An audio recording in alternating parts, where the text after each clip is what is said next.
الحمد لله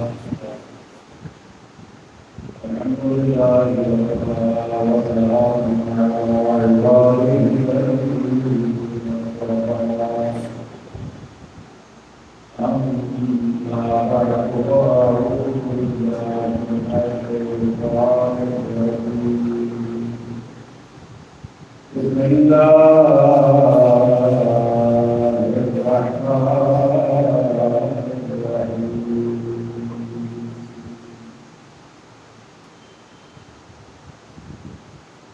الذين يأكلون الربا لا يقومون إلا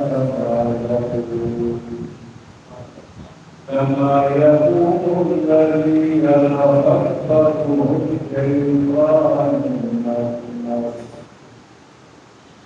ذلك بأنهم قالوا إنما البيع وأحل الله البيع وحرم الربا فمن جاءه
موعظة